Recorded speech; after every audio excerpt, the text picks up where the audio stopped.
ल भन्नुस् यो के हो साथीहरु, तपाईहरुलाई थाहा छ यो के हो? पुरानो पातहरु प्याजी रङको हुनु टमाटरमा यो फस्फरसको कमी हो। फस्फरसको बारेमा तपाईहरुलाई थाहा छ, जसलाई हामीले अंग्रेजी अक्षरबाट पी भन्ने गर्छौं। पी भनेको एनपीके मध्येको पी हो, जुन प्रमुख खाद्य पोषक तत्व हो बालीको। यो फस्फरसको आवश्यकता भनेको फूल फुल्ने बेलामा अत्याधिक मात्रामा हुन्छ है। त्यो कारणले गर्दाखेरि यो फस्फरसले हाम्रो कमी भयो भनेदेखिबाट फूलहरु एकदमै कम आउने, फलको साइज बढेर आउन नसक्ने, फलहरु एकनासे भएर आउन नसक्ने, बोटले पनि राम्रोसँग चाहिँ ग्रोथ लिन नसक्ने, बढ्न नसक्ने, हुर्किन नसक्ने, हाँगाहरु दिन नसक्ने, जराहरु पनि एकदमै सानो भएर आउने।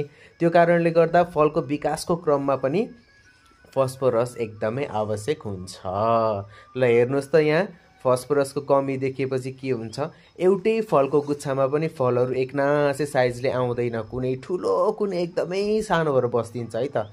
अनि त्यसैगरी यो हेर्नुस् त यो फल चाहिँ लागेको छ, तर 8 वटा फलमा 2टा, त्यो पनि चाहिँ गुच्चा जत्रो के, त्यो त भएन नि है।